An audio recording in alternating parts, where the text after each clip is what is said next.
All right, good evening and welcome to Behind Closed Doors, the place where real talk is not just a cliche.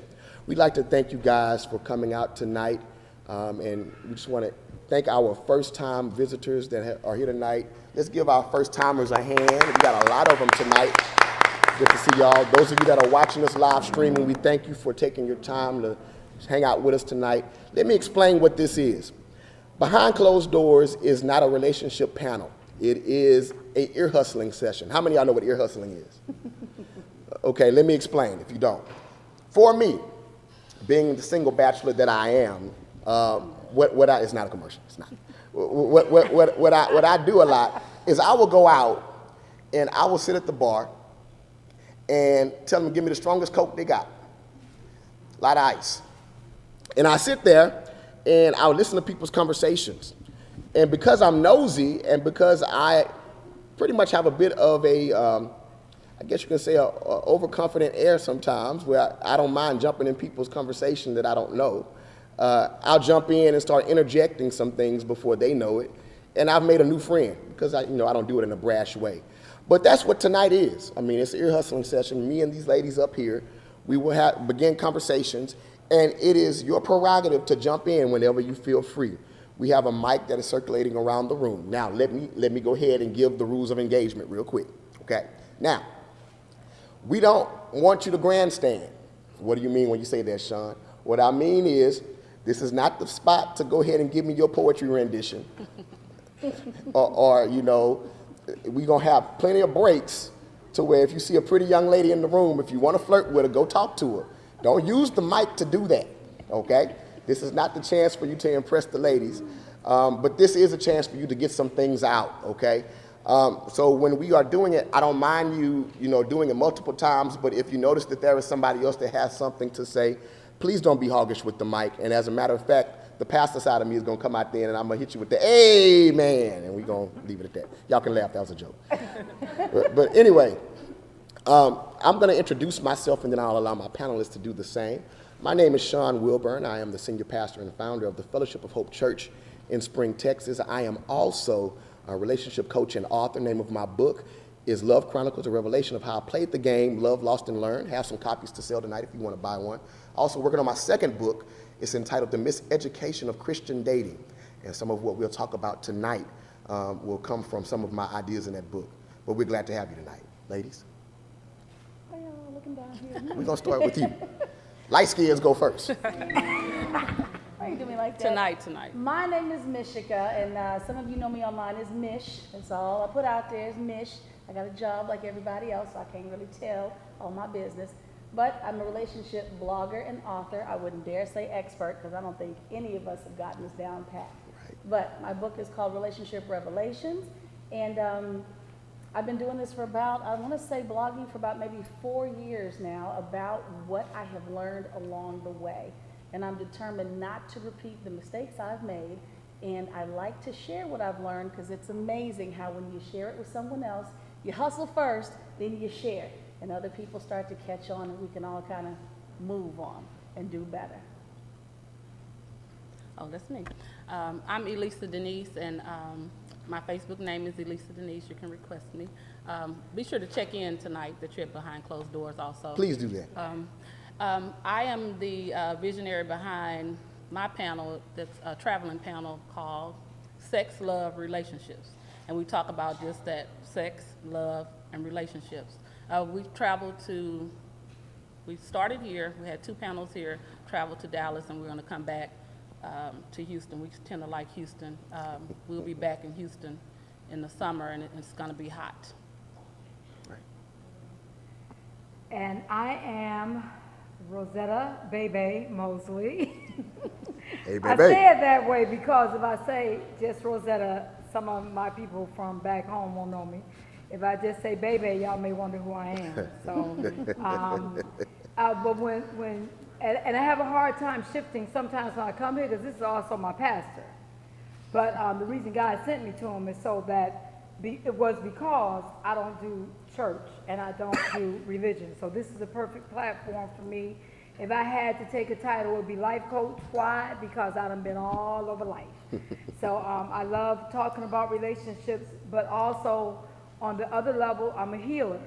In terms of people need to be healed, all of us, including me, I'm still in the process of being healed when it comes to relationships. So sit back, relax, but don't relax too much. Enjoy yourself. Chime in at any time. Remember, this is for you. All right. Well, we're gonna come out swinging. Rosetta, Sir. you had a question for me. What was your question? Where do you find men? Where do you meet them? Everybody says, now somebody said it was easy to meet them. I want to know where you really meet men. I said, I'm in the process of being healed, so I'm ready to get back out there. Fellas, anybody want to jump in and say something? I have an answer, but I'm gonna give you guys a chance. At the sports bar when the games are on. Everywhere, the grocery store, out in the parking garage, I met 2 men. Come on now, and if you give me 10 minutes, I'll clear this room. What? It's like there's men everywhere. Where y'all meet men? You can meet a man anywhere, but is he worth meeting is the question. And that's why my question was, where do you actually meet men? And that's what I mean, because Miles Monroe talks about you can meet a male. I'm not talking about just a male. I'm talking about men. Where are they? What are they doing? And how can we meet them? I'll say this. Number one, we have to get to a place to where we understand he's not going to come ring your doorbell. God is not going to have somebody knock at the door and say, I am the one. And that's how he's going to come. No. In my book, what I actually tell women is this. We've been fed the line that you got to wait on God to send you your man. That's not how that works. The Bible tells us, he who wants a friend must show himself what? Friendly. Friendly. Okay? So if I'm not out being friendly, then I really can't expect to meet anybody. Some of you, and I've said this before, and I'm going to say it, make sure I say it again. The reason why you can't meet men is because you keep going out in a pack with your girls. Every time you do that, you don't attract men, you attract predators. Okay? Can I go National Geographic on y'all real quick? Okay, let me show you how. Watch it now. Men, most times, we don't want to deal with your loudmouth detractor. You have that one person in your clique that as soon as a dude approaches the table, she's going to hit him with something, and he's going to be like, I'm out. Okay? So we don't even go into that whole scenario. We don't even put ourselves in that position to have to go through that with her. We decide to just leave you alone. Now, if we see you sitting maybe with one of your girlfriends, we'll approach you. Think about it like this. You look at National Geographic. You have a pack of wildebeest.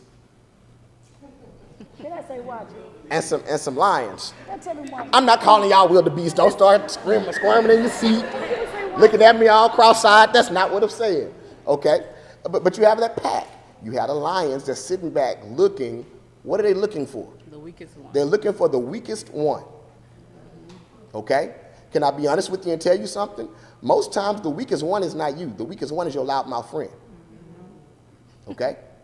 She's loud because that's her stay away mechanism. Okay? So most times only predators are looking at your pack. Okay? They're trying to figure out which one they can I just talk like I want to talk tonight? They're trying to figure out which one they're going to smash tonight. And usually it's the one that's loudmouth, because I'm going to break her down, because that's really only a facade. Okay? So meeting men, that means just going out where you like to do things. That means if you are a workout fanatic, you can meet somebody at the gym. If you like to cook, they have cooking classes. I moved to this particular area because there is stuff to do all the time. Matter of fact, in City Center, even though I can't cook and I don't try to even proclaim that I can, in City Center, they actually have cooking classes. Those are good places to meet people, different things like that. Find your interest and go there, and you'll meet somebody that matches you. The problem is you keep trying to fish where you used to fish, and it's not the same place. All right? Go ahead. We got to come in. I mean, you can meet a man or a woman, like she said, basically anywhere. Right. I think the first thing we need to do as a man or as a woman, we need to know what is a man. We need to find that in our own mind. What is a man? Then we need to decide what kind of man do I want. I think that's the That's the compromise we make in so many relationships that really only leads to damage. Because in our mind, we're sizing a man up from our own perspective, but not from what we really know a man ought to be. You know, okay, he looks good. I think everybody wants that. He's fine. He's this, he's that. But the question should be, what is a man really? And then what is fine to me? Because some men like slim women. I don't. I like, she got to have it. What I like. And you have to, I think that's what we compromise. We compromise too much and we settle for what we really don't want just to have a relationship. Right. And that's where the damage coming, I believe. And I know what I want. I can see 2,000 women, but I know what I want. Right. And I ain't compromising. Okay, we friends, we can go out, we talk, do whatever. But I know what I'm looking for. And I'm trying to wait around until I see that. That's going to be my approach then. When I So see it. can I clarify a little bit about, because I appreciate your Sure. comment. When I said you can meet people anywhere, you literally can meet people anywhere. By Anywhere. trade, I'm a real estate broker. I have to talk to people if I'm gonna pay this rent and make this money. I have to talk to people. So it's something I do just naturally. But I have, as of late, and I'm gonna flip gears a little bit, prayed for the gift of discernment. Sure. Because I can meet anybody, and I really can meet anybody.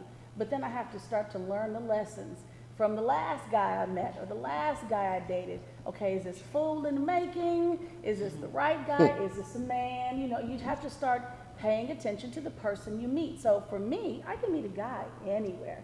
But when I do meet him and we do say hello, and did he hear what I said? Did he respond to what I said? Is he a jerk? Is he cracking jokes at the wrong time? Is he a nice man? Does he care about how my day was? I start paying attention now instead of being so concerned with, is he fine? Is he tall? You know what I'm saying? Because I used to pay attention to that first. I found out that really wasn't what it was all about. But meeting them, for me, not so difficult. Learning to discern who he is, now that's the job. That's where, I'm still even learning myself. But I just had a light bulb moment. I'm going to the cooking class because I want a man that can cook.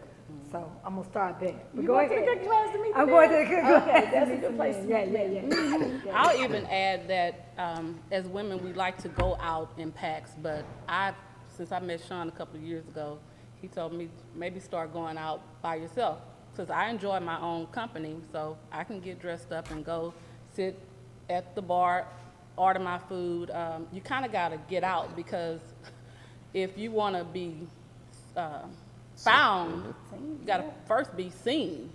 So stop going through the drive-through, get out, go in and order your food, go to social settings, but show it by yourself. To me, it says, I like me, I'm confident, and also I think a man will approach you. It's kind of almost like that damsel in distress, because anytime I go sit at the bar, they're like, you here by yourself? And I'm like, yeah, I just came out to have a good time. It's like, well, what you drinking? What you eating? I got her tab.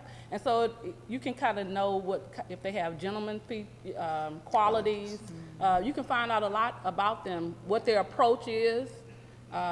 If they have good conversation, and it lends to conversation because it's just you, so they don't feel like they're interrupting something. So get out and go by yourself. And also, you can move around a lot easier by yourself. If you're going with a pack of people and they want to stay at this place and this is not what you feel, and you can, get your things and move to your next location or go home. So get out and enjoy your own company, and it's been successful for me lately. John? I think one of the most important things is a lady has to decide what she really wants. If she wants just that summer blockbuster, or she wants the actual classic. Say it 'Cause again. You gotta watch him. blockbuster or classic. Blockbuster or classic? Blockbuster or classic. And it kind of comes with, if you're looking for a commitment, if you're looking for something serious, looking for something hardcore and concrete, then you have to make that decision. That doesn't mean that you say, okay, I want to be in a committed relationship, but you're still playing around with, 2 or 3 other guys. It's kind of like, I always go back to Ruth, because Ruth is probably one of the most, easiest examples of what you do. She ran into a guy who was committed. He was committed to his business in the field. He was also committed to his business with the Lord because he was a godly man. And not only that, she pretty much made the first move. She went out and made herself approachable. Made her, like Sean's referred to earlier, where she was friendly. And then she made the first move. I mean, of course he noticed her. I mean, she was a beautiful woman, but at the same time, she made herself approachable, put herself in a position where she could be seen. So just to me, that's the thing. You have to make a decision where if you want commitment, then put yourself in a position where you find somebody that is committed to other things. I mean, a guy committed to his profession and to the Lord is not a bad start. If you didn't hear what he said, just to give you a kind of a short synopsis, he said you got to make up your mind if you want to be a summer feature, or what was it, a blockbuster? Blockbuster or classic. Okay. Yeah. Yeah. So if you want a fling or if you want a relationship, you got to make up your mind. I say it this way: you waiting on Boaz, you might end up finding his cousin broke ass and. Oh, I'm sorry. Go ahead. I'll add to what John said. He used Ruth. Another thing about Ruth is that she had a mentor. Sometimes Exactly. as young women, we don't listen. So we want a relationship, but we don't listen to those who are in successful relationships. As soon as they start telling us, we're like, but that don't work anymore. That's old-fashioned. Well, they have an old-fashioned relationship that has worked. So we got to clear our minds and start listening more. Find somebody and stop talking to people who do not have successful relationships. That's normally all the people that you're hanging around. Or no relationship. Or no relationship, or people who bash relationships. Don't come to them for advice. Don't tell them about your problems. Go to somebody who has a successful relationship, like an older, jazzy woman. I have an 82-year-old aunt who I listen to, and she'll check me sometimes, yeah, you going the right way, or you not going, or do this or do that, or, Another thing is that if you want to meet somebody, you got to take the frowns off your face. You have to look approachable. I mean, if he's saying something to you or looking your way, smile. I mean, smile. So that makes you look more approachable and also increases your value immediately. Yeah. So take the frown off your face, nobody's, if you look like you also at the bar wherever you are on your phone, you texting, you could have done that at home. Be available, if they texting you, you can return that call because they're not there with you. So put the phone up, smile, check your body language, be approachable, look confident, because men can tell confident and not confident just by your body language. If they looking and you shrugging, they not coming. I'm gonna tell you like this, and I'm gonna let you talk, man. Y'all are the thermostat, Y'all. meaning women, with the temperature. Wildebeest? Not the wildebeest. You trying to get me in trouble. Y'all are the thermostat with the temperature. Okay? We adapt to normally whatever you set. Okay?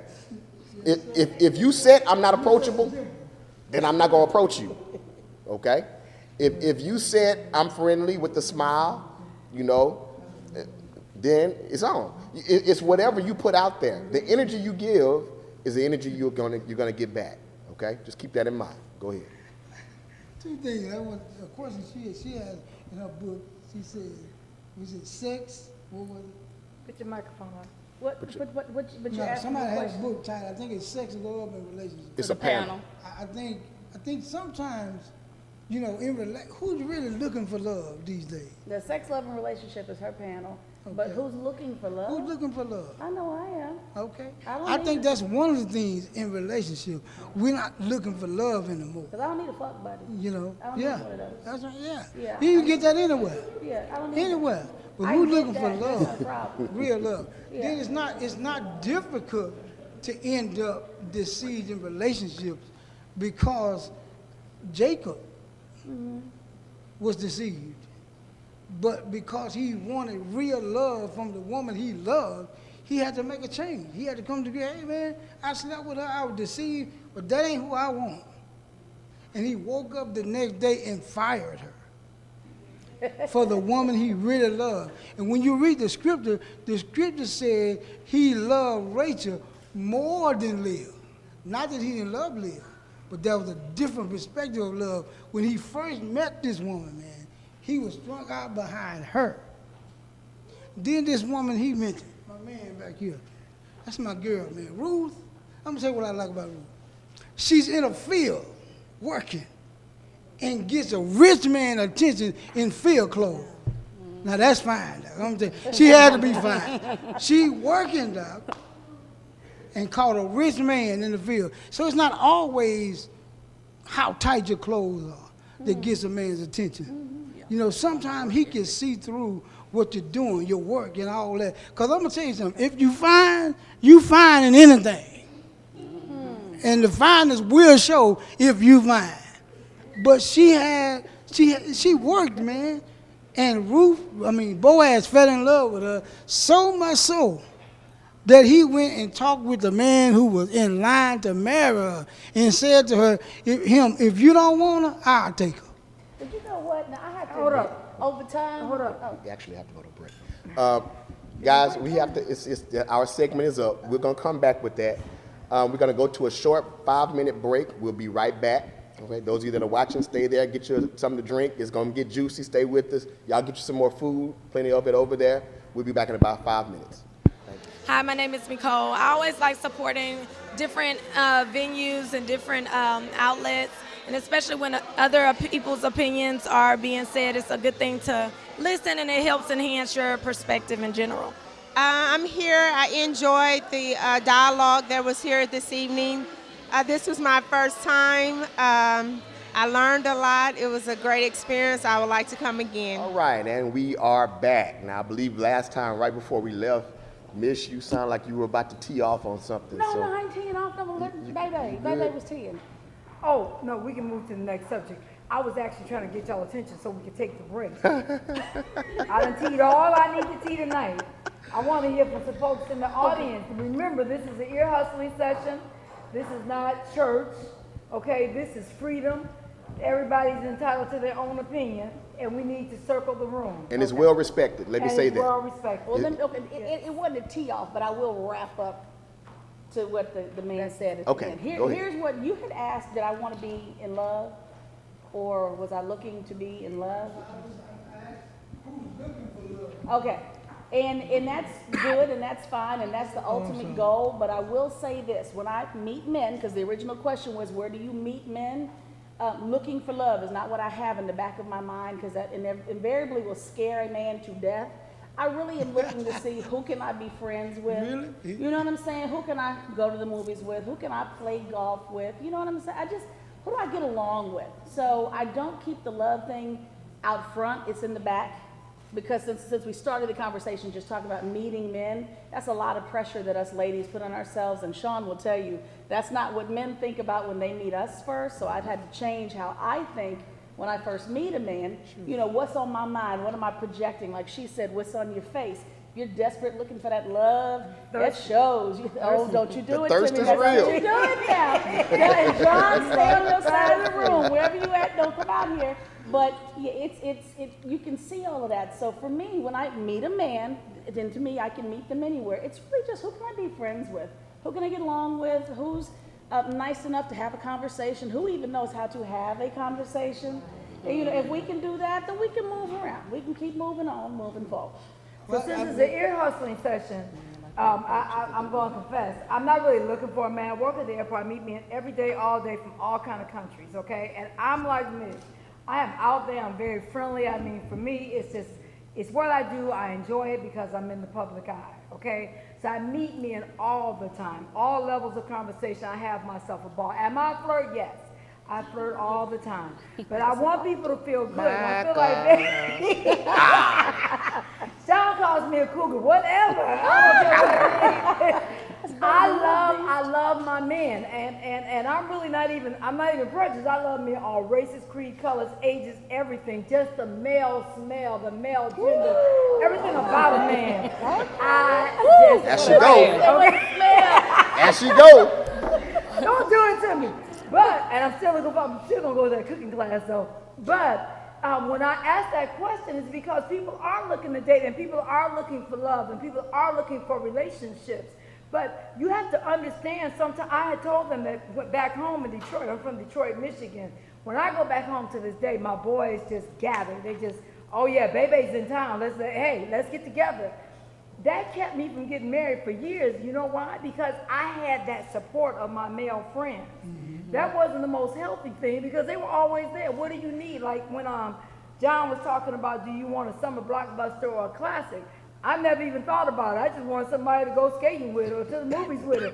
So I just called one of my boys, and I had that male support. Mm-hmm. So when you start shifting your thinking and shifting your desire, you become more clear on what you want.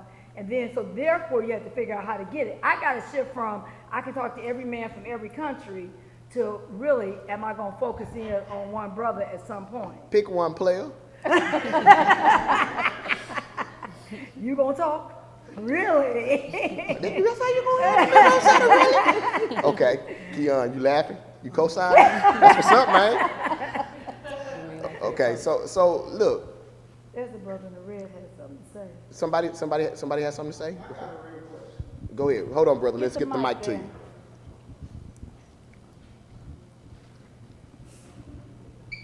I have a lot of sisters, and I've been on the phone a lot of times with them about how to find a man. And I always say the same thing to them, and this is a question as far as a comment. Is it wrong for a woman to approach a man? That's the real question, because I think it's okay. I've been approached, and it worked out for me. I'm married now, but this is a real question. I'm gonna say from the man's point of view, what I feel is funny, brother. You right in where we were headed. Okay. Next question. That was the next thing we were about to talk about. Listen, it's okay in my book. It just needs to be the woman I want to approach me. Oh, can I be honest and say that? Yeah. Yeah. I mean, okay. Example. I'm at Grand Lux.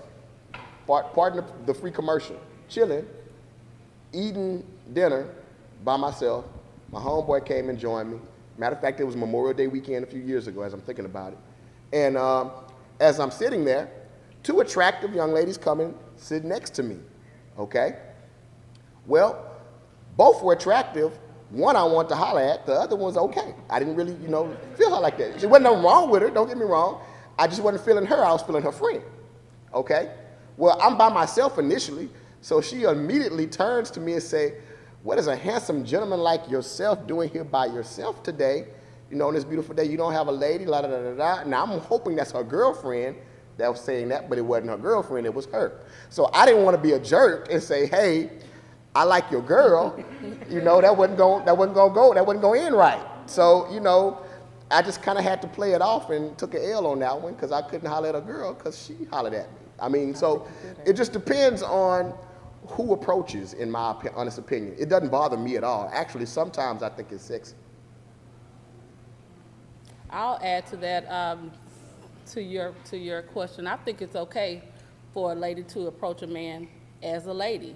I mean, people like, well, I don't want to be the aggressor.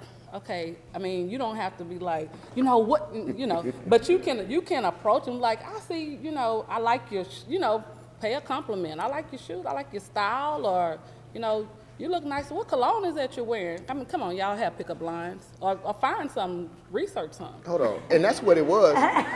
What she's saying is exactly what happened to me. Before I knew it, my arm became a part of her cleavage, and I wasn't trying to know her like that yet. She was doing too much. The thirst was real, John. Stop it. All right, go ahead.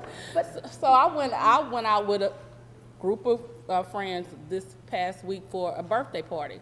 But I did position myself. I mean, they were sitting here, but I did find a table by myself. They were there, loud, and I was here. And so I spotted, everybody else is kind of dressed in sports clothes. I spotted somebody who stood out because he had on a suit and, just a T-shirt. I thought that was nice, that was different. And so I did spot him when I came in, and I smiled, because he smiled, and I sat down. so I was talking to a friend, and she was like, so what is your type? You know, you're not talking to anybody in here. I was like, the guy behind us to the left. Okay, well, he walks out, she walks out. And I'm like, oh, knowing her, I was like, oh, I hope she's not. But she did. She went out, like, you seem to be here by yourself. I want to introduce you to one of my friends. And she said he immediately was like, oh, God. Which one? Which one? And she was like, well, I think you'll Classic. like her. She cute. He was like, okay, I'm going to do this out of kindness. So she said, so when he walked in, he was like, I was like, what are they coming to do? So he came over and he grabbed my hand and talked a little bit. He was like, I was hoping that it was, you and not some of the others. But anyway, They so were sixes? was that me making the initial move? No, but in a roundabout way, it worked out because, he was pleased and we exchanged, numbers. So it's different ways. I feel like this. Even if you're rejected, you gotta go through a couple of no's in order to get to a yes. So dating, it's a numbers game. Get out there. To even know what you like, and you kind of know immediately if it's a turn on or a turn off. And I even say with Sean, he could have segued and it's like, what, you really are nice, and I noticed you and your friend. Can you introduce me to your friend? You could have made an introduction without being rude. You could be like, I noticed I noticed you and your friend. So come on, dap it up with her. Let her know you in the friend zone. Yeah, Can you introduce me to your friend? But, but for women, we always Try to seem get me think killed the dead, guy, we always think the guys should approach us, but they don't have to. It just depends on what you want. If you just want some conversation, you just want to talk, and if nothing else, if you're worried about rejection, just think of it as practice. Let me go and practice. If I don't make it with this one, I'm going to move on to the next one. It's plenty of them out there. They say there's more men than women, but I don't know See, about for me, that. though, part of that, don't buy the hype. yeah, Trust but me. see, part of that goes back to the art of flirting, which is just Right. dead. Right. Because if you Right. go to, let's just say we go to Papados on 610, don't act like you ain't been in there. But if you go to the bar and you're watching the game, Club ask the man next to you, oh, another plug, my bad. Ask the man next to you for some help understanding the game. I am a sports idiot. True to life, that is no play on my part. I am a sports idiot. But if I go there, then I'll ask the guy next to me, what's the big deal about this game? Why is everybody so hyped? What just happened? The flag on the play is for what? Help me understand what I'm looking at. If the guy engages at a level that's a little excessive, then I know he's got some interest. If he just answers my questions flat, I know he doesn't. But at least I've opened the door, started the conversation. I did not embarrass myself. I didn't put him on the line and make him feel tight, like, oh Lord, she trying to get me and I don't want her. But that art of flirting and conversing, not conversating, but conversing, Yes, is dead. Nobody seems to know how to do it. Everybody seems to think I have to put all of my love on the table to talk to this man. No, you don't. Just talk. Just have a conversation. It's no different than saying hello in the elevator on the ride up. You lost nothing by saying hi. If he didn't say hi back, you cuss him out under your breath, you get off the elevator, you move on. But stop taking it so personal when the rejection happens. Or learn how to flirt so that if you don't get back what you wanted, everybody saves face and can move on peacefully. That's all I'm saying. Can I say something too? Just something that I noticed that happens a lot of times in dating situations. Ladies, when you meet a man, okay, and you like him, please don't start tripping when he doesn't respond as soon as or as often as you want him to respond. Let me help you with something. Fellas, stop me when I'm lying, okay? Come on, Sean. When men are quiet, it is not because we're playing games. It is because we are qualifying. One of two things.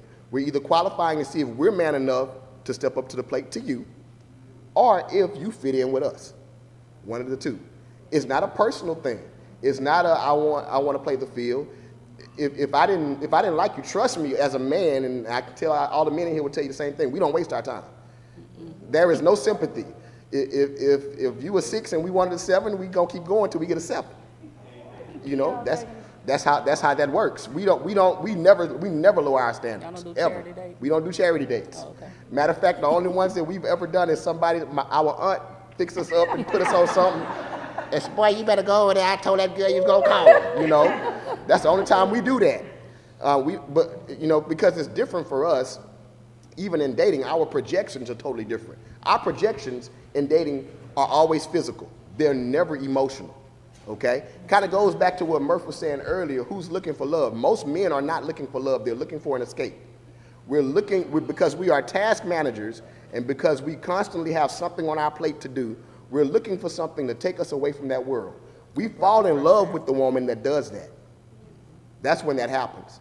It's not the good, it's not her cooking, it's none of that. It is the woman that continuously takes me away from my world that I fall in love with. That's also the woman that I marry. I coined that phrase as men look for a breath of fresh air.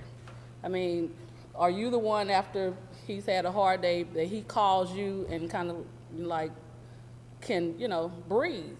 Or are you the one that he waits to call because he know you ready because he didn't call at 5:05 and it's 5:55?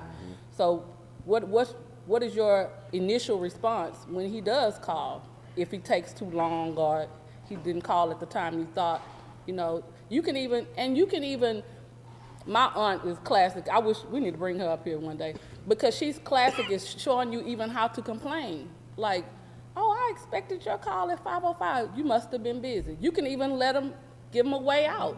And then they'll come back and say, well, yeah, I was busy, or no, I wasn't busy, I was asleep, or, So you need to find a way to communicate because communication is another lost art.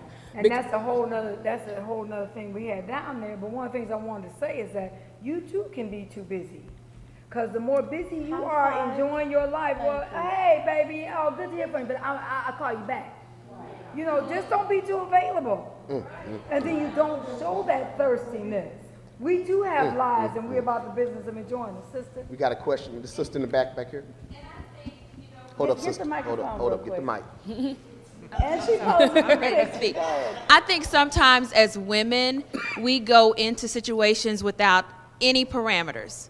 We're just looking for that nice suit, that nice pair of shoes, that nice car, but we don't take the time to be observant and flip the script and become not necessarily the predator, but be the onlooker. If there's someone that I meet or encounter that I'm interested in, of course it's going to be that initial first appearance. I want to see how he presents himself. I'm not going to run up to him, oh my God, like he's a celebrity. I'm going to sit back, I'm going to watch, I'm going to observe, and if he carries himself in a manner that I'm attracted to, I may speak, I may have a conversation, I may send a drink. I may just shake his hand and say, you look really nice tonight. I hope you enjoy your night. He may respond back to me. We may have additional conversation, but I know going in what my standards are. I don't want someone to whistle at me. I don't want someone to say, hey, baby, you don't know me like that. I want someone who can respect me as a woman first. And many times we just take the first thing, we haven't been out in a while, we haven't been approached, and the first person that comes up, like you said, it's that predator. They're looking to see the weakest link. She's sitting over there. She looks like she just lost her last friend. I'm going to approach her because I know this is the easy one. They're going to look at your appearance. Most of my friends are males. My brother over there, like he said before, we talk a lot about how we interact in relationships and meeting people. But at the same time, I think most women go into it with no standards. They say, oh, I want this, this, and this. But you don't have yourself together. I think you have to be happy with self first. You have to be accomplished in whatever it is you want to reach or what goals you've set for yourself, because a lot of times you're looking for the man to save you, to fix you when you need to fix yourself. I got to add a little something to what Alyssa said and kind of head in that direction with her as well. You would mention, sometimes men don't return a phone call. You were looking for a call that never came in. I have to say this, I have learned to not give a rat's ass whether a man calls when he said he was going to call. I say that because I own 2 businesses, manage a blog, and I got too much going on to be worried about if he called when he said he would call. And do you know why? Because there are times when I don't call, when I said I was going to call. That's and do right. I want somebody nagging me like I could be nagging him? And I guess the big question I have learned to start asking myself is, would I date me? And if I'm doing stuff I know would work my nerves, then I don't do it to him. That's the bottom line on them phone calls. So for all you ladies, you don't have to confess to anything. But if you're one of those women who, he said he'd text, he said he'd call, he said he'd email, and you always ripping the brother's ears up behind that, knock it off. You have not made every call you promised you'd make. You have not sent every text you said you'd send. And if it was a man bugging you like you bugging him, I swear to God, it would be World War III up in here. So just had to add that. You be freeze picking his texts and all that kind of goings on. It ain't worth it. You don't return every call either. So let a brother nap, sleep, hang with his partners, play with the dog, do whatever you're doing. If he does it consistently in this issue, then say something. But one time, let a brother make it. The other thing I want to say about meeting people is that make sure you tell your friends and your married friends and brothers and sisters and everybody else if you're looking to meet them, because they know you better than anybody. So really, when they start trying to introduce you, even though he says his auntie may want to send some people and he thinks it's a sympathy date, but actually, if you know the person, there's nothing wrong with that. You know, it's just like if her girlfriend went outside the place and said, hey, I have a girlfriend who wants to meet you, after she had already said, you know, hey, that's my type. Don't be afraid to speak up and say what you're looking for. You don't have to sound thirsty, you know what I'm saying? You can just, that's what you're interested in, or you just are happy about meeting somebody. Nothing about knowing yourself.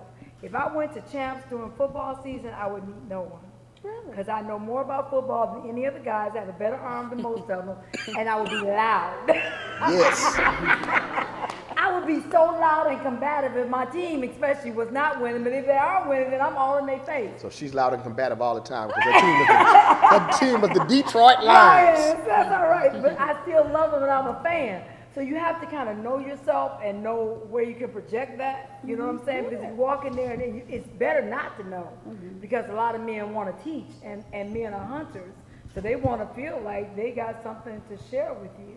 You know, I know how to be quiet also and pretend like I don't know as much. But you know your zone, and it ain't in the sports bar. exactly, Got it. exactly. You know what? This is going to kind of make us flow into the next part of this too, because I want to tell you there's a difference, ladies, between a hunter and a predator. I think I've said this before, but I'm going to say it again because I have a newer crowd. Men are hunters. That's what we do, naturally, okay? We go and we gather. That's what we do, okay? But a predator is looking for an easy kill. That's what a predator is doing. He's looking for an easy kill. He's looking for something that is, I don't have to work for. It is what it is. Want to know a secret? Want to know a secret? When you getting dressed to go out with your girls and your dude is mad, there's a reason why he's mad. Okay? I'm going to explain to you why. Y'all go to the club or go out for whole different reasons than we do. Okay?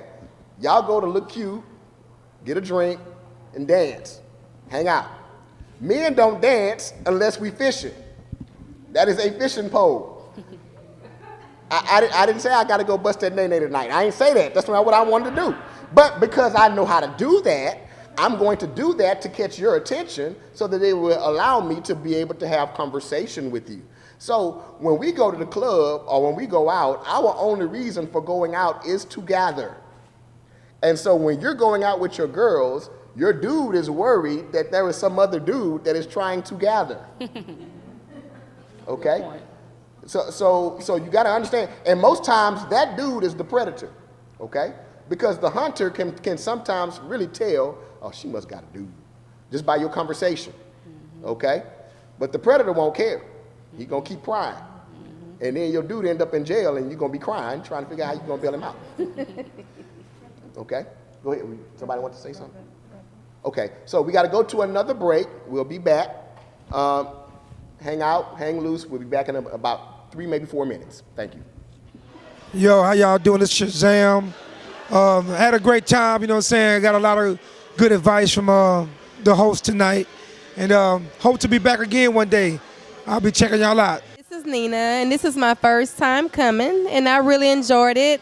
It helped me with me being a person that's been married for over about 9 years now. and it helped me out with tips and things, and it was just enjoyable to hear everyone else's points. And welcome back.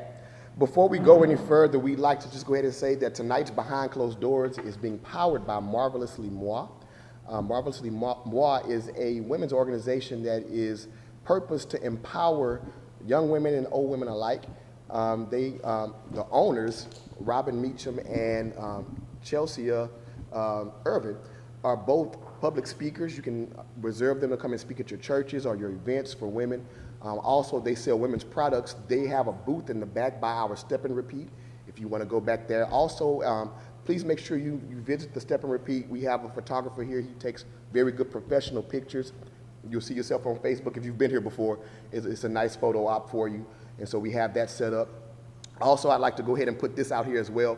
On July the 11th, we are starting yet another television show. I'm doing a dating reality show called 21 Roses. Okay, I need some bachelorettes and some bachelors that are interested in being down. Now, here's how this is going to work, just to kind of throw this out here. Facebook is going to pick the 6 hottest bachelors and bachelorettes in Houston. 3 bachelors, 3 bachelorettes. We're going to be at Social Junkie on July the 11th for their game night. And our game show is going to be in conjunction with their game night. And you'll be scattered in the crowd if you're picked as one of the bachelors or bachelorettes. And you will be allowed to give 3 roses to a young man or a young woman that you see that you're attracted to, and they'll play the game with you. How many of you guys remember the dating game? Okay, it's very similar to that. We will live stream it. It will also play on our BCD Talk channel. We actually have a radio show that comes on every Friday night at midnight on MJWJ Global Talk Radio. So if you guys ever listen to that, matter of fact, our first Behind Closed Doors is being aired tonight at midnight. So if you can tune in on your phone, that's www.mjwjtalkradio.com. That you can actually do that, or you can just go and download their app onto your Android or mobile device, and you can hear that. Well, we're going to go ahead and... Social Junkie. You said, where is Social Junkie? What is it and where is it? Social Junkie is a sports bar. It's the new hot spot somewhat now. It's off of Washington Avenue. I don't know the address off the top of my head, but most of the people in here, I'm sure, know exactly where it is and have heard of it. If not, you will see me advertising it on Facebook. I think most of you guys are my Facebook friends. So you'll see me advertising it, and it actually has the address, the physical address on there. I don't know it off the top of my head. But nonetheless, we're going to go ahead and move on. This particular topic, I believe, is going to be a hot button, okay? Here's this. Is everything a red flag, or are some things an opportunity to learn to communicate better? Now we're dealing with relationships, because a lot of times what we find is people are quick to chunk deuces, okay? You tripping? Deuce out the roof as I roll. Okay? So we have to see who is worth our time, who is worth the struggle. I think Elisa asked this question, and it is probably what I use to determine whether or not I stay or leave. She asked the question, what is it that men use to gauge, who are they going to marry, when they're going to marry? And for me, if you're not somebody that fits the requirements that I need, notice what I said, that I need, not what I want. If you don't fit those requirements, then 9 times out of 10, when I start seeing red flags, yes, I am going to bounce, okay? but if it's somebody that I know their value is intrinsic to me, and it's something that I know they add to me, because for me, and let me say this first, men and women, what we need is different. You guys need security from us. What we need from you is support. And security and support for different people looks differently. For me, support looks like respecting and honoring my dreams. That's what it looks like to me. The woman that can respect what I do. The woman that looks at this as that's your little low forum, that's the woman, okay, you cute, but I'm out. Okay? Yeah. But the one that every time that she hears me talk about it, she's trying to do something to make it better. She increases her stock in my book, because that's what I'm looking at. So when I jump into a relationship, or if I jump into a relationship with her, it's a little bit harder for me to leave when I see red flags, because now I need to understand, is this really a red flag, or is this something I need to work out with her? Because understand this, with marriage, 2 become 1, okay? When 2 become 1, and I'm not going to talk this whole time, but I just need to say this, When two become one, that's a struggle. My married people will tell you that. Okay? That is not easy. That is the struggle of marriage, becoming a unit. Okay? And getting over your individuality and selfishness. Why y'all quiet and looking at me like that? You on our toes. Got some snaps in the back. Got some snaps. That's what's up. I give it up for that. That's cool. Okay. But ladies, let's talk about that. What do you think? What are ladies? What about the men? I'm talking to y'all. Oh, us. Okay. We want to Sorry, hear from the sorry. man. What? Sorry. I think in dating sometimes when you're not ready to date, that you go in looking for ways to disqualify the person. You know, if I hear this, oh, I'm gone. But it also should let you know that that's the area that you're not healed in. So if you came out of a relationship and this next person says something that remotely resembles what you heard before, that means that you haven't dealt with the hurt. This person knows nothing about that other person. They're saying, they may say some similar things because they're men, okay? That's how they express themselves. So I look at it as an opportunity. Anytime I'm like, wait a minute, that means that's something that I need to work out. I said this before, I hate texting, okay? But I had to learn that that's what they do now, okay? I'm 40 plus, we used to pick up the phone and call, okay? The phone with the cord attached to the wall. Yeah, that you hid under your pillow when you weren't supposed to be on the phone. You know, I'm a I little stayed younger on than y'all, the but phone. I did the same thing. You have to add about 2 or 3 of them together that Right. extend from the kitchen to the room. Some of y'all don't know nothing about that. So I look for a communicator, somebody who knows how to talk. Okay, well, now the filter, the initial conversation, now is not a phone call. Sometimes it's a text. Because like Sean said, men are trying to feel, okay, was it the alcohol talking that night? Mm-hmm. You know, is she still interested? So let me, feel her out maybe. So it's not necessarily a game, it's just what goes on. And for everybody who say, I don't like to play games, you will be single because dating is a game. Yep. Period, point blank, get in it, get in the game. Because it's a game, because I used to say that all the time, and I say, you know what, that's a cliche. I don't like to play games. Well, if you don't like to play games, you're gonna be lonely. You gotta get in there and learn how to play the game successfully and not get played. And watch this. As an ex-football player, there's something that my coach used to say all the time. If you play scared, you're going to get hurt. You can't be scared. If you go out there tiptoeing and being scary, you're going to get hurt. The same thing happens in dating. If you play scared, you're going to get hurt. Because what you're going to do is give off an energy that says victim. And guess who you're going to attract? That predator. Okay? Mm-hmm. But if you get out there, understand this, perfect love, first and foremost, casts out fear. Okay? And so, because I walk in perfect love, and I'm a believer, and I believe that I have an overabundance of love to give, and even if somebody misuses what I give, is more where that came from. Okay? So with that being said, I don't take it personal. I move on and move to the next and understand I can't be scared. Love hard or go home. Okay? That's how it has to be. So understand this, ladies. I got somebody want to say something, or I got to snap back there. Okay? I got somebody want to say something. Brother, go ahead. What you want to say? I was taught a long time ago, and I practice this on a daily, is that when offenses come, regardless whether it's in a relationship, what type of relationship, family, friends, loved ones, or your life partner, when offenses come, if it changes your character, that is a problem between you and God. Mm-hmm. That's something that you have to deal with within yourself. Like you said, you have to start with self first. And once you've done that, you can actually deal with the root of a situation once you've gotten your offenses out. Because if anything changes who you are and how you respond on a normal basis, if you get out of character, that is a problem within your heart. That is a heart issue. And if you can practice that, man, a whole lot of things can be solved within yourself with talking over. It may be something that you can change and adapt to make the situation change a whole lot better without even going to that person, creating an issue.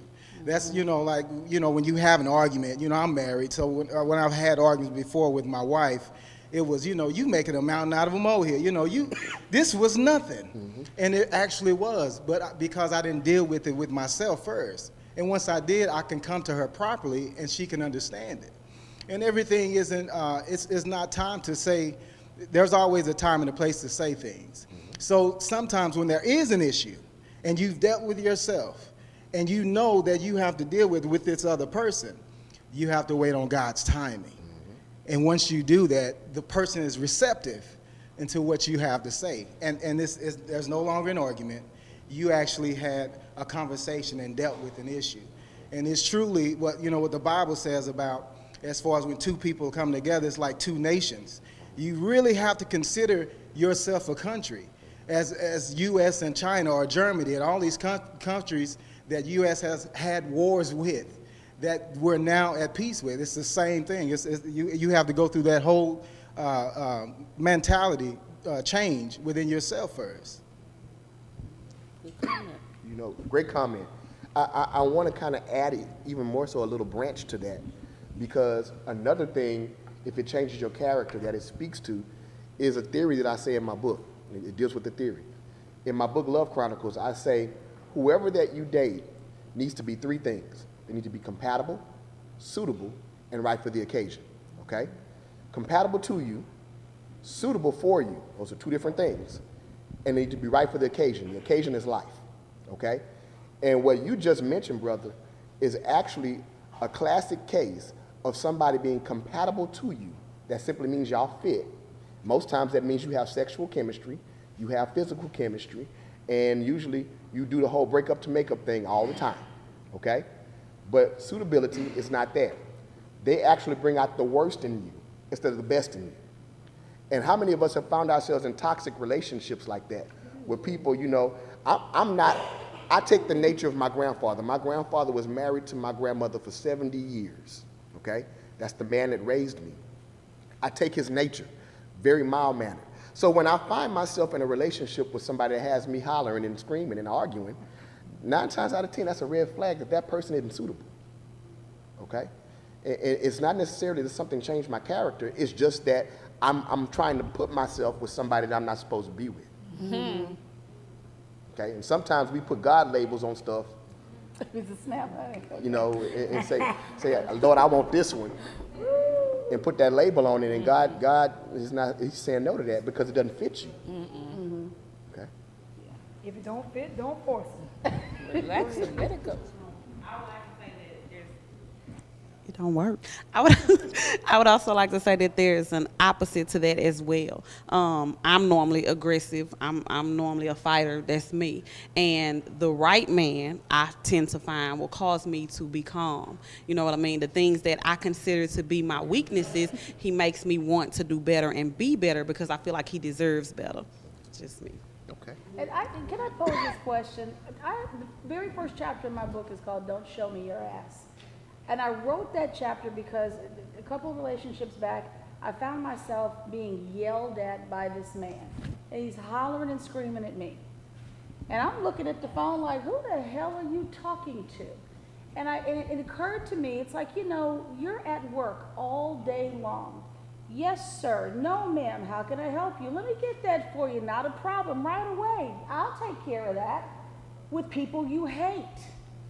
But I mash one little button, step on half an inch of nerve, and it is Armageddon up and through here.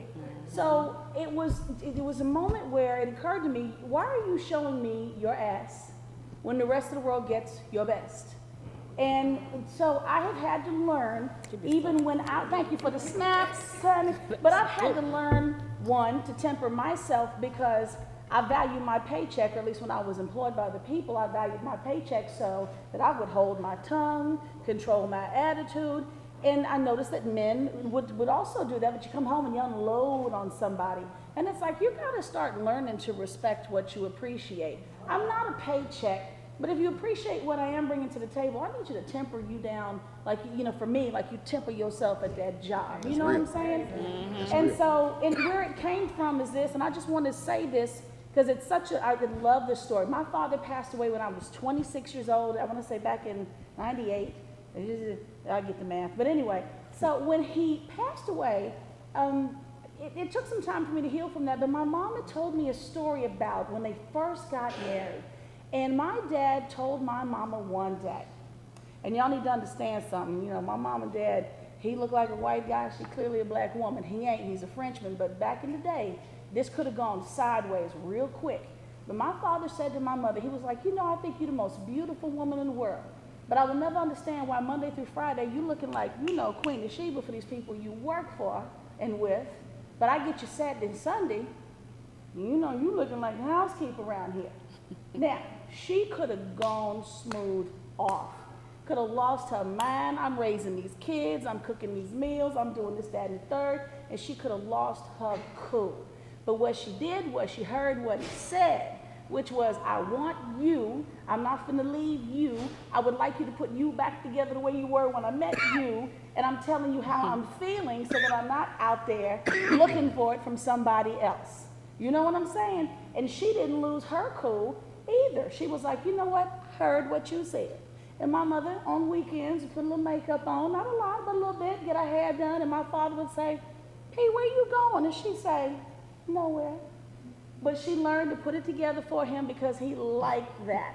And my thought was this, you know, we really do give a lot on these jobs to people we can't stand, people we just hate, but we there anyway because we need that job and we value these benefits and we need that pension. Y'all better start treating each other like pensions and paychecks around here and start tempering some of that attitude. You know what I'm saying? And there I go to snaps. That was on my heart. It's out of my mouth. I'm through. Okay, I'm done. You better treat me right. Okay, now that goes back to what you were saying. Why is it that, because I had that same thing happen to me as far as tempering our mouths and, you know, keeping our cool at home, but you go to the job and, you know, people can't keep their cool at the house. Why is it that the other person can't keep their temper at home? Why do you think that happens? Taking people for granted. You can't take love for granted. You can't expect a person, in my opinion, to love you so much that they will put up with all of it all the time. I mean, people have limits, and that's just real talk. Ain't nobody up in here 19. We've gotten a little older. We're a little more seasoned. You know what you will and will not deal with. You know what I'm saying? And you have your limits. And so we need to stop testing limits and testing people, because one day you're going to fail. Keep That's testing. part of it. The other part is psychology would say that we hurt those, we tend to hurt those closest to us because we call that a safe place. Taking them for granted. I can cuss you out and you're going to forgive me. Well, like you say, you may take it for granted and one day I just may snap. And then you got the program snap, somebody got killed because you don't win one time too many the wrong way. So it is. On Oxygen Network, honey, you on Oxygen. You heard it from Baby. No, but seriously, I mean, that's what ends up happening. Actually, especially with men and women, you go to those jobs and that stuff is built up. Okay, so I come home and I can take it out on the wife or the husband and the kids and the dogs and the cats. Why? These are the people that love you. These are the people that are going to support you. In the car. These are the people that really have your back. But it's learning how to be in relationship. Because we it's know. understanding. We know how to be in. We know what we're doing. We know how to be in relationship. We don't. At work, it's not a relationship. Work is an order. I was in the military, so I know what it looks like. It's just an order. I come here. This is what I'm supposed to do. This is what you expect of me. Okay, cool. That's what I'm gonna do. Okay. All of us don't go to work and do that. Some of us get in trouble at work for running our mouth too much because we just ain't gonna do it. But if you have a job where you do hold your tongue and then you have that person at home, then you come home because they're the closest person to you, take it out on them. So it's just about relearning, which is part of Pastor John's vision of this forum, is that people have to relearn because this generation, when Denise talks about people texting, there are things that are acceptable and things that are changed, but do they really work? What worked back in the olden days? When did women hold their tongue? And why did they hold their tongue? I'm a big proponent, believe it or not, of women being quiet. It's kind of hard to believe. No, I got a chapter for that. But I really believe they should, because the man is the head, but the woman is the neck that turns the head. And if that neck gets a crook, trust me, the head is doing nothing. But I gotta add too, though, at work, if you think about work, there are parameters and guidelines that are set out for what you can and can't do here. Now, how often do we do that with the people we're in relationships with? How often do we let things slide so they test a little bit more? And we let that one slide too so they yell a little louder. And we let that slide so now they're swinging fists. And we in a domestic situation talking about how the heck did I get here? You know what I'm saying? At work, they lay them parameters out. And I had a married friend recently tell me, he says, Mish, make sure you are telling men who you are and what you're about. It's almost like the job description. Lay it out there so that they understand. I had a gentleman I was attempting to date recently. We had our first fight. And the first thing out of his mouth were a bunch of F-bombs. I said, time out, hold up. We'll get back to the fight, but I need you to stop. He said, what's wrong? I said, all that cussing and whatnot, not necessary. Why is that a big deal? I don't understand why that's important to you. I said, I will tell you. I said, let's finish this fight, and then I'm going to explain to you at the end. And I said, if I was the man dating your mama, what would you do if I started my argument with her with all them F-bombs? He said, oh, excuse me. I said, thank you. I said, he goes, but you cuss all the time, Mish. I said, no, that's where you're wrong. Let me tell you who I am. I cuss when I'm talking to you. I cuss for color. It's fun. See that brother giggling right there? It's just fun. I'm here. I'm having a good time. I should be able to cuss with you. But I don't cuss in church. I don't cuss with my customers. I don't cuss with my mama. I don't cuss in front of kids. You know what I'm saying? There's a lot of places I don't cuss. So that is not an open door for you to drop F-bombs because we have an argument. And if it's okay, you know, to cuss in front of your mama, then fine, come on, cuss at me. I'll be okay. It changed everything. But it's that job description, you know, telling people who you are and what you're about, like at the job. If the brothers start yelling, no, that's not how we do this. Because I didn't grow up in that household. I'm blessed. I did not grow up in a household where we had to holler it out. We just didn't. So there you go. I'm done. I'm starting to preach. I'm free. But Sean always said that dating was interviewing. And how many of us do go through the interviewing process when we're trying to date someone, or this is who I am, take it or leave it. People don't always want to believe that because they think they can change you, or you're going to change because you with me. No, I'm not. That's who I am. And even though that guy may have toned it down, trust me, he's going to come back. We ain't talking no more. Oh, okay. I was going to say, because that's really who he is, you know what I'm saying? At his age, yeah. And when you have boundaries, and there was a book written called Boundaries, just that, Boundaries. And I had never even heard about boundaries. I really didn't. Because I was raised in a household where we just did what they said do, period. Yeah. If it's your older sister or brother, I was the youngest of 6. If the older ones told you to do something, you just did it. It was no question of why, or that doesn't make sense to me, or we didn't have that dialogue. It wasn't a democracy. It wasn't a democracy. You just did it. Just did it. So, but nowadays it's a different level. It's a different process, and we're all trying to learn that process. So yeah. You know, I'm gonna say a couple of things, and sister, I'm gonna get to you. Number one, the law of attraction says, whatever you do not respect will soon escape you. Okay? Let that sink in. You need to understand that. Whatever you do not respect denies you access. Okay? So you got to get that. Now, for those of you that don't know what a red flag is, because I recognize that red flags may be something that's going over your head. Okay? Here's what happens in relationships. Married couples will start snapping their fingers in just a minute. Okay? You fall in and out of love all the time. Okay? Especially when you are married. There's a difference between being in love and loving someone. Yes. Amen. Love is a choice. You choose to love someone, okay? And it's an action, okay? Being in love is a picture that this person projects to you that corresponds to the image of your perfect person that's in your head. It's a euphoria, okay? You start making decisions in ecstasy. That word ecstasy means you are out of your mind. That's what it means. You're out of your mind. You're out of your mind. So you know, that the cologne done got you.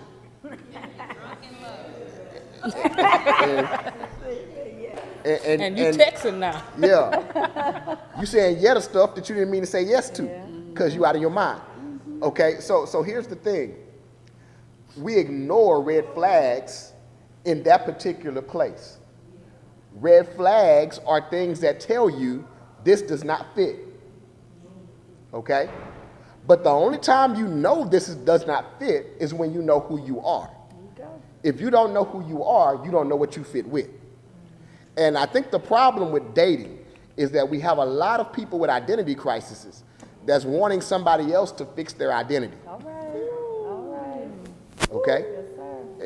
Which is why when one of the subjects we're going to probably get to is going to be our last subject, dealing with relationships and money, which is why you got all these women, you know, when the draft came in New York. Football draft, he talking about, y'all. Football draft. They trying to get drafted too. Trying to get chose. Oh, yeah. Because that's an identity. I want to be identified as that chick. Okay? Because I don't really know who I am. I'm using that to define me. Because at the end of the day, money doesn't define you. Self-awareness does. When you really know who you are. So those red flags come in to show you this person doesn't fit with the direction that you're going. Okay? When I say red flags, that's what we mean. Go ahead, sister. You already spoke on that. Okay. So we got our last segment that we're going to go into, and we're going to have about another 15 minutes, and then we'll let you go home. I know we've kept you a while. Thank you for being patient with us tonight. We got about another 5-minute break. Okay. Thank you. My experience was I had never really been to a dating seminar before, so it really enlightened me into the dating scene. I'm a homebody, so it really helped me to come out of my shell, to really get out, to start dating, and to find my Boaz. It was awesome. Great job. Okay, I would like to say I got great views and behind closed doors, good relationship advice. Another one is in September, so you guys should come out and enjoy good advice from good people. All right, and welcome back. I'd like to once again say that tonight's Behind Closed Doors is being powered by Marvelously Moi. For those of you who are here tonight, they do have a vendor booth set up in the back. They are selling organic body scrubs and T-shirts tonight. So ladies, go check them out. Also, I'd let Mish mention her book if she'd like to. I would love to. It's called Relationship Revelations, and what I didn't say before is it's an e-book. It's not a hardback book. So you can go to Amazon.com, just look up Relationship Revelations under the book section. You can read some reviews on it first if you don't trust me. And the book, if you are into the sharing program on Amazon.com, it's free. If you buy it, it's only $4.99 since it's an e-book, and you can read it on your Kindle reader, even on your cell phone. One little glitch in the matrix is that you cannot buy it from your cell phone. You still have to get on a computer. I don't know what's going on with Amazon, but there you go. Yeah, yes, but I think you can buy it from a tablet, but for some reason it doesn't set up to purchase from a cell phone. We've had people who are literally standing in the room going, I can't get it. So you still have to go to a computer, just Relationship Revelations on Amazon.com. Thank you, Sean. All right, you're welcome. I would also like to mention as well, I am selling my book tonight, Love Chronicles, a revelation of how I played the game, Love, Lost, and Learned. Hopefully I will have the Miseducation of Christian Dating ready for you. I'm trying to get it released on my birthday, which is August the 25th. I'm trying to get it released by then. We will see. But I'm going to release actually 2 books before the year is over. I'm releasing that one, and then the last one this year I'm going to release is How to Handle a Godly Man. All right? So I have those 3 books.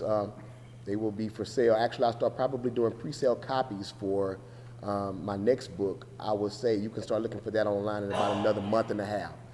But excited about those projects. Y'all go visit Marvelously Moi in the back, and we're going to continue with where we were talking about and where we left off. We left off talking about relationships and money. That's where we were going to pick up at. Miss, you wanna jump in there? Jump in, swing in there for me. Now, when we talk, we're playing the show. Sean is really very detail oriented when it comes to getting the show ready. We sound like we just throwing it out there. But it occurred to me that while we do talk about dating a lot, we don't really talk about people who are already married and what really tests them. And one of the big tests is money. Look at you in the bag talking about, yes. So I guess the big question on the table is, how do you handle marriage and money?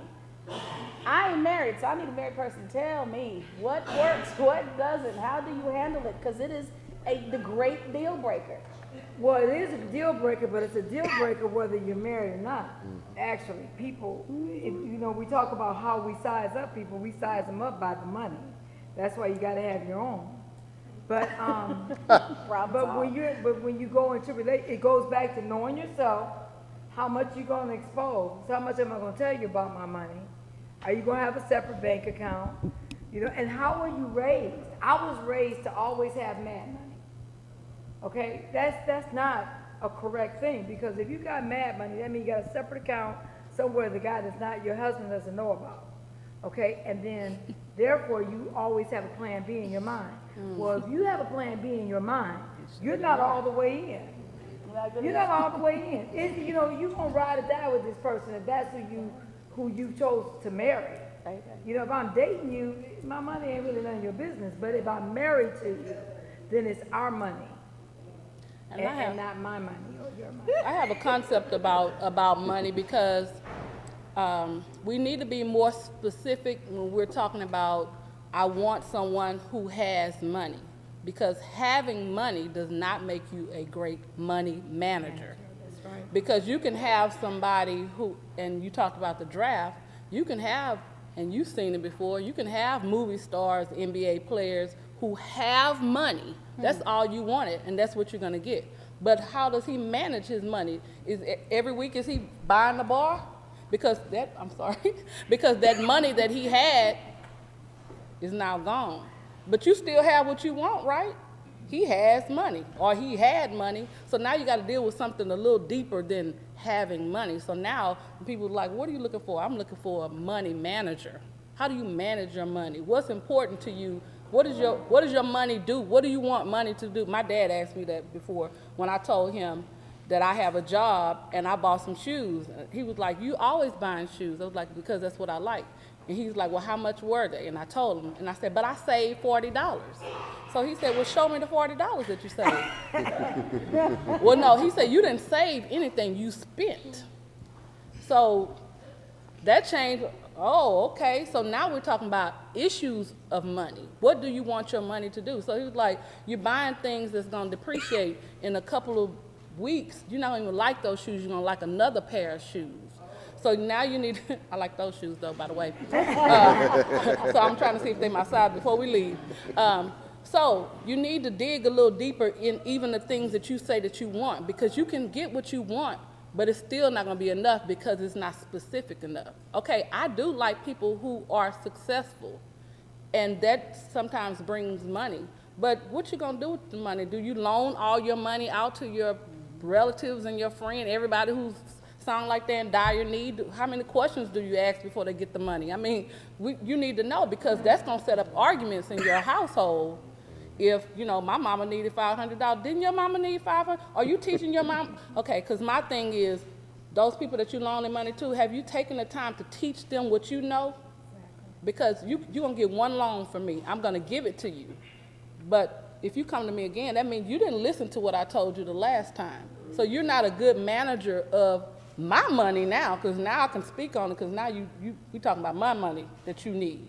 So that one time that you loaned that money to your mom, are you saying, okay, I gave you $500, show me all you're going to do with it? Okay, so what are you going to do differently next month? Because next month I won't have $500 to give you. I have a wife. That is what I expect my I'm going to have to do. So when we start talking about money, I'm going to be asking those kind of questions like, so, case scenario, if, your homeboy that you grew up with, who has been having money problems all his life, comes to you every month, that's your homeboy, ride or die, and all of that kind of stuff that y'all talk about. How much is the money going to continually go out the household every month just because, y'all grew up since y'all was 2? Mm-hmm. Or are you going to take some time to tell him, I can't help you out this time? Because sometimes when you withdraw, they're going to learn. But if they know they can keep coming to you like an ATM, what's my PIN number with you? A sob story, what's my PIN number with you? We go way back. I'm going to give it back to you. Even if they give it back to you, why do you constantly need it? So with money, you need to ask, and you can watch. When you go out, it's like I said, that buying the bar thing, that does not impress me. They were like, everybody get a drink. Really? How much? And know your relationship with money, because money and people have a relationship. So how do you treat money? Do you respect money? I once heard Oprah say that if you just throw money in your purse, all your bills should be facing one way. You need to learn to respect money. Are you a spender or a saver? Are you a consumer or an investor? And then if you know that's what you are, then you know how to ask the questions to find out whether or not that person is that. Or like you say, by watching them. They're show for them, because a lot of NFL players have not been for long because they go broke very quickly. Because their homeboys or whoever come through. Money has a value, money has a spirit, money is simply a means of exchange. But you have to know, and I'm sure married couples can attest to this, that if I'm a spender and you're a saver, it's going to cause friction. It's going to cause tension. It's going to cause that. I'm working, and trying to invest this money, and you spending it, or you don't see the value in it. Let's just live in an apartment. We don't need to buy a house. Why? Oh, Lord. You follow me? So that's where that tension. And in dating, you start learning it also. Even for if guys are taking girls out and she want to order, first of all, she want to go to the most expensive restaurant in the city that she ain't never been to because she can't take herself to it. Then she want to buy the most expensive meal on the menu, and then she doesn't want to eat it. She's wasting your money and you wasting your time. Because that's not, your money is more valuable than that. You can invest that money and maybe invest it in a better date. Okay, and get a bigger return back on it. But when it comes to marriage is so sacred until you have to be able to know how do we, and it's a future. If you don't have that plan B I was talking about earlier in the back of your mind, we're building this together, whether it's our life, our business, whatever we're doing, or we're going to save for our vacation because this is where we want to go as a family. Well, how much money do we think it's going to take? So I have to make the necessary sacrifices. I may not be able to buy those shoes because now I'm saving for this vacation. I'd rather have a rest, a good time with my family than a new pair of shoes. But it all starts in that early stage of knowing how a person treats money and sees money. If they're just liquidating it, trust me, they're going to start liquidating your assets if you get married to them. I'm a firm believer, although marriage is a union, it is a business at the same time. And in business, you can't make haphazard decisions. It's about communication. And I don't feel, sometimes as women, we don't always know what's going on in our household when it comes to finances. I think it's a joint effort. You have to sit down every month. These are our priorities. These are our wants. These are our needs. And as a woman, you should know where to pay your light bill. You should know where the money's going. You should know about all the accounts. My grandparents were very wealthy. And, in the end, they ended up divorcing. But guess what? They almost went broke because they were fighting, trying to find out what he had in this bank account and what she had in this bank account. And at the end of the day, it's about love. It's about unity. And if you're one unit, each person should know exactly what's going on in that household. I have friends that will say, well, my husband takes care of that, or what's wrong with your lawn? I don't know the lawn man's number. You should know these things because what if he goes into the hospital or something happens and you have to take care of him or he has to take care of you? Everybody should know what's going on in that household. And so many arguments arise because you find out about things after it's too late. So it's important that you communicate not once a year, not every 6 months, but every month. You sit down, and if you're paid weekly, bi-weekly, and another thing is credit. Credit can ruin some relationships. When you're dating, you might want to talk about that FICO score because it's very important. I'm just being real. People sell the dream, oh, well, I'd rather be happy and broke. Money does make it a little more comfortable. And so when you can manage that money sensibly, you don't have to hit all those pitfalls that most relationships do go through. So again, if his credit isn't right, if her credit isn't right, that's something y'all need to work on. That needs to be the first goal because in this world, you cannot get anything without credit unless you want to be paying 700% in interest. And that's not sensible. So again, it goes back to sensibility.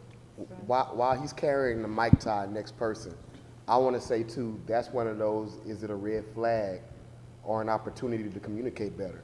Because sometimes it might be my job to help pull them where they are. from where they are to where they need to be. You know, and you have to know if that's your feed, if that's what you're supposed to do. But go ahead. I'm sorry. Well, you kind of brought up what I was about to say. Is that something you're willing to work with? Okay, because my thing is that I have 3 degrees. I had to pay for 2 of them. Yeah, I already know where I'm you're just going. saying, student loans. If you're not going to love me because I got student loans that I need to pay back for the rest of my life, and you know, The rest of your life is for real. Because she want her money. Sally may be tripping. I'm just saying, if you go hold Sally Mae against me, you know, we got a problem. You know, I'm thinking we have a problem. But it's one of those things, and I understand credit is a thing that you need, and you need to have investments, and you need to make sure that you're financially sound and that type of thing. But it's one of those things where you talked about your grandparents. I listened to my father tell me about different things. You know how your parents get to that point where I got to tell you what this is. You're not about to die tomorrow. Stop it. You know, but you get to the point.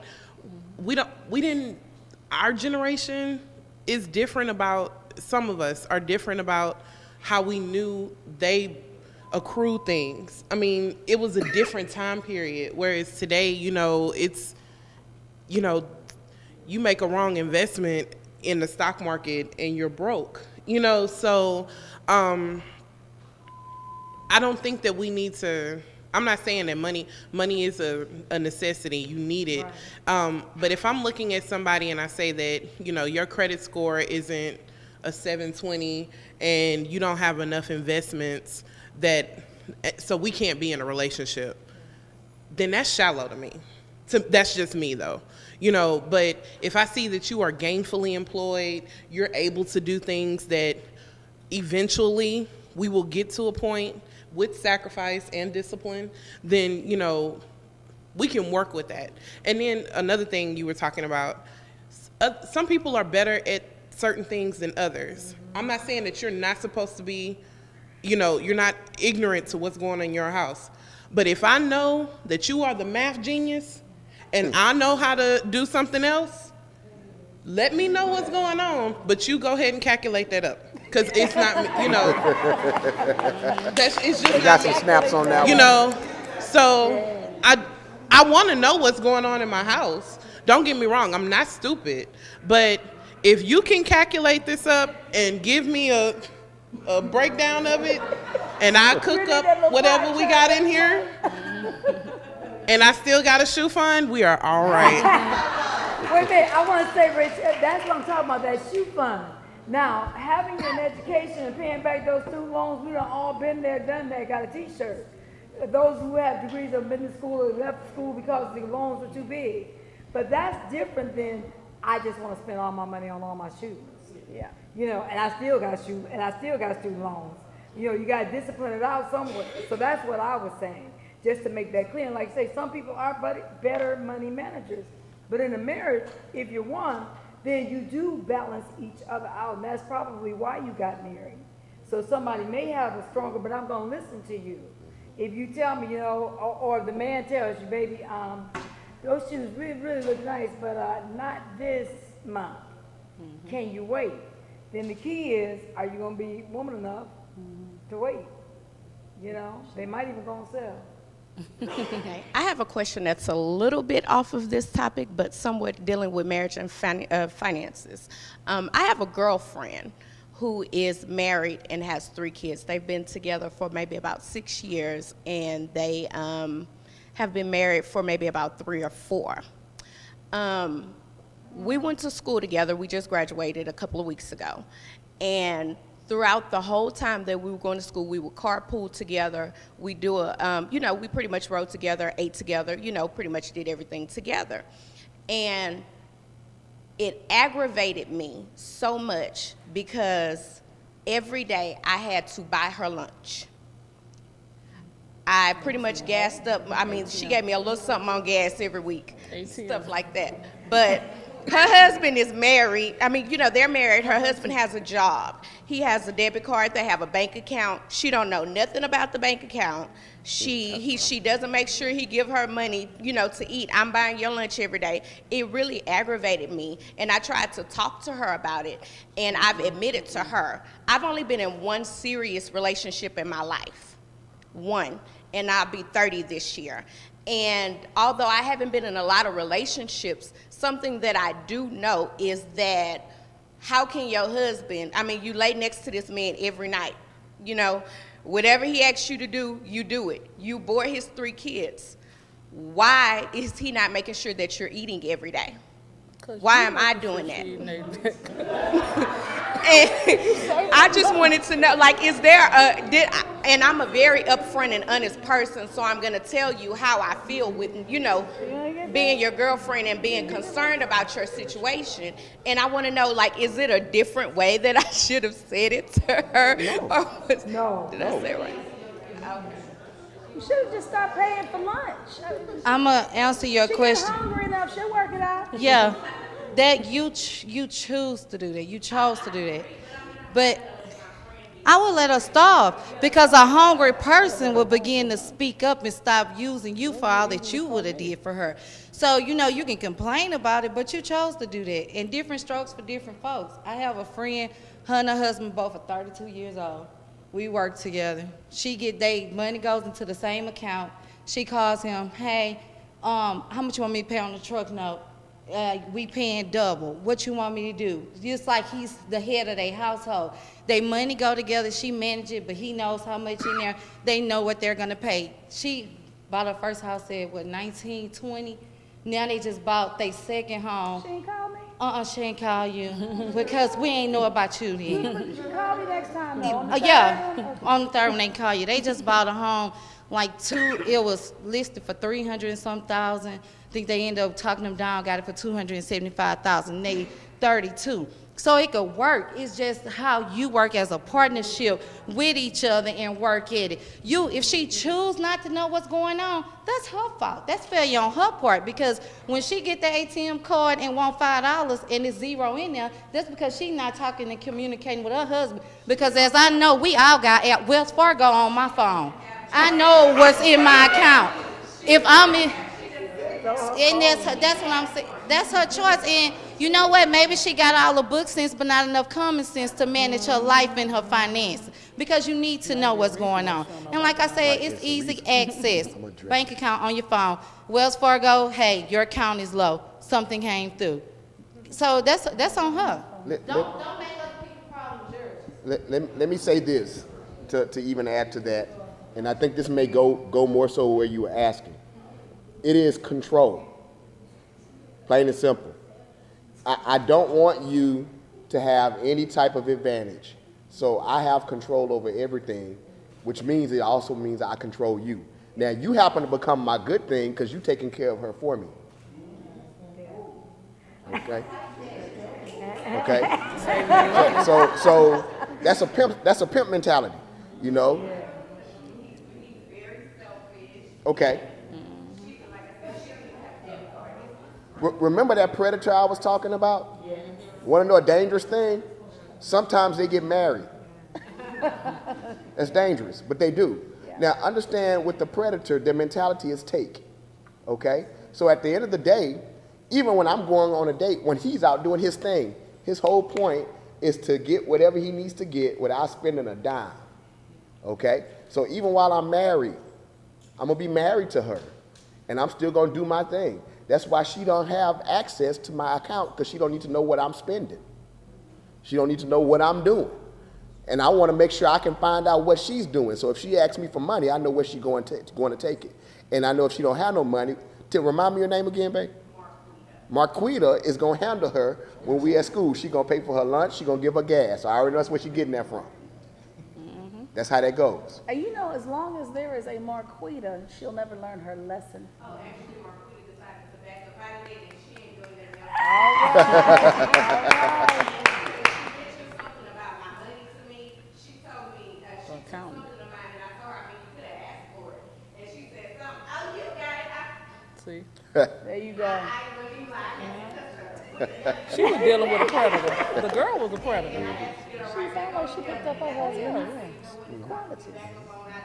That's good. That's good. See, she like we were saying, she adopted her husband's mentality. They became one. A predator mentality. Well, it's spiritual. When you marry somebody, that's why you need to be careful who you marry. You become one with that person.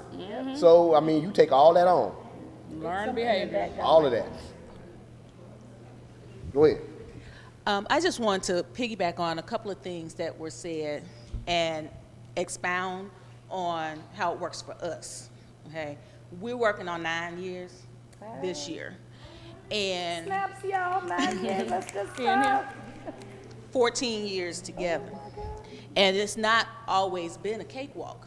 You know, when you look from the outside, it looks all rosy-dozy, you know, pretty as picture, but like you said, a marriage is gonna have its bumps, its bruises, its hills, and its valleys.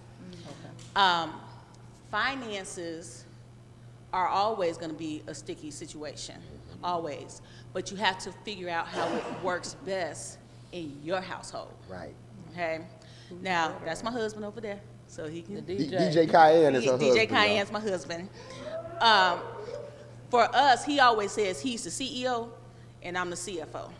Okay? And even though I'm the CFO, I still have to go check in with the CEO.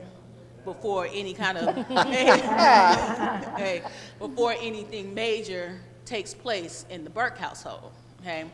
But we have our joint, the house money, as we call it, the family money, but then we each have our own businesses. So what he makes, baby, you do what you do with what you make on the side. I do what I make on the side.